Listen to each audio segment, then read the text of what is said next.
తులారాశి. ఈ తులారాశి వారికి జనవరి నెల 2024 సంవత్సరానికి గాను ప్రొఫెసర్ డాక్టర్ ముల్లపూడి సత్యనారాయణమూర్తిని నేను మాస రాశి ఫలితాలు చెబుతున్నాను. ఈ తులారాశి వారికి సప్తమ స్థితిగతుడైనటువంటి గురుడు శుభ ఫలితాలను ఇస్తాడు. ఒకే ఊరిలో ఇద్దరు భార్యాభర్తలు ఉద్యోగం చేస్తున్నా ఏదో ఒక మిషతో ఒకే ఇంట్లోకి ఉండకపోవడం అనేటటువంటి జరుగుతుంది. కొద్దికాలం ఎడబాటు అని.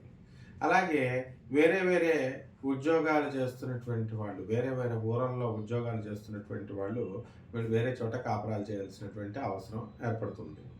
కాబట్టి ఈ తులారాశి వారికి యొక్క పరిస్థితికి ఇది ఇలా ఉంటుంది. వృత్తి, వ్యాపార, ఉద్యోగ విషయాలలో మీకు చక్కటి రాణింపు, రేణింపు అనేటటువంటిది ఉంటుంది.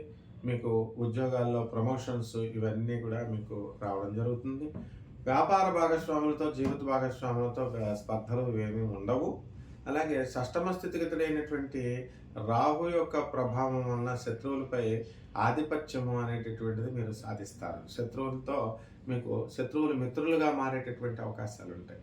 మీ ముందంజలో మీ చొరవతో మరి ఇక డిస్ప్యూట్స్ అనేటటువంటివి ఆగిపోవడానికి అవకాశాలు ఉంటాయి.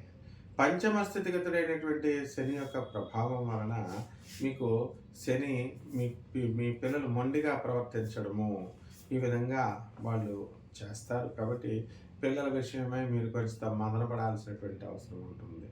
పిల్లలకి మీరు వాహన పంచమాధిపతి శని పంచమ స్థితిగతుడు అయి ఉండడం వలన మీరు కొత్తగా కార్లను కానీ బైకులను కానీ తీసుకొని మైనర్లైనటువంటి మీ పిల్లలకి ఇవ్వడం ద్వారా ఖచ్చితంగా వాళ్ళు ఏవో ఒక యాక్సిడెంట్లు చేసి ఆ తలపోట్లు మీ పైన తీసుకొచ్చి మిమ్మల్ని కేసుల్లో ఇరికించడం అయితే ఖాయం. కాబట్టి మీరు ఎట్టి పరిస్థితుల్లో కూడా మీరు మైనర్ అయినటువంటి మీ పిల్లలకి ఈ తులారాశి వాళ్ళు అస్సలు వాహనాలు ఇవ్వకూడదు. అదేవిధంగా ఈ స్టూడెంట్స్ ఎవరైతే ఉన్నారో చదువుల కోసం వాళ్ళు బ్రహ్మాండంగా చదువుతారు. మరి ఇంకా ఎక్కువ చదవాల్సినటువంటి అవసరం ఉంది. అదేవిధంగా బుధుడు మరి ధనస్థానంలోకి కేవలం 5 రోజులు డైరెక్ట్ అయి ఉంటాడు. ఆ తర్వాత మళ్ళీ బుధుడు మరి తృతీయ స్థితిగతుడై కుజుడితో శుక్రుడితో కలిసి ఉంటాడు రవితో జనవరి 14 వరకు. ఆ రవి 14వ తేదీన మకర సంక్రమణం కాబట్టి మకర రాశి ప్రవేశం అనేటటువంటి సంక్రాంతి రోజున జరుగుతుంది. కాబట్టి మన ఈ యొక్క ధనాధిపతి తృతీయ స్థితి మీకు కొంచెం ఆదాయాన్ని పెంచుతుంది.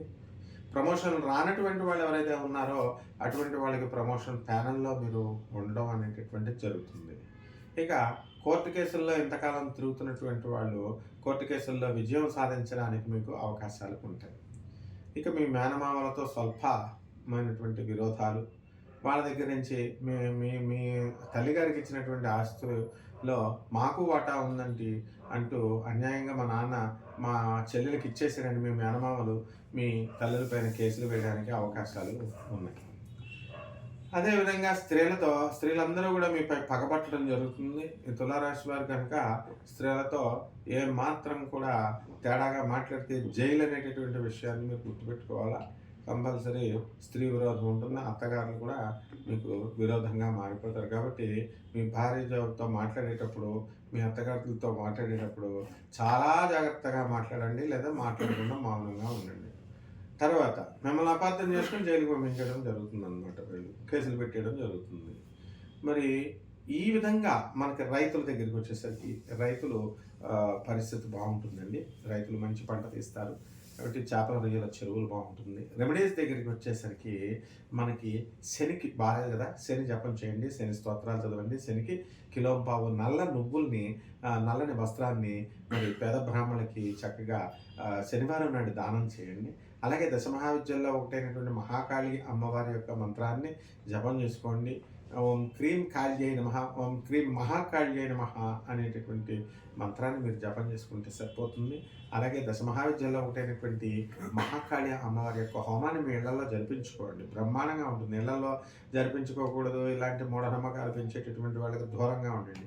దేవాలయాలలో చేసినటువంటి ఏ పూజ, ఏ హోమం మీకు కలిసి రాదు, మీకు అన్వయించబడదు. అది కేవలం ప్రకృతికి వర్షాలు బాగా పడడం, ఋతువులు బాగా తిరగడం, గ్రహాలు బాగా తిరగడం, దీనికి మాత్రమే దేవాలయాలు లోక కళ్యాణార్థమే దేవాలయాల్లో చేసేటటువంటిది.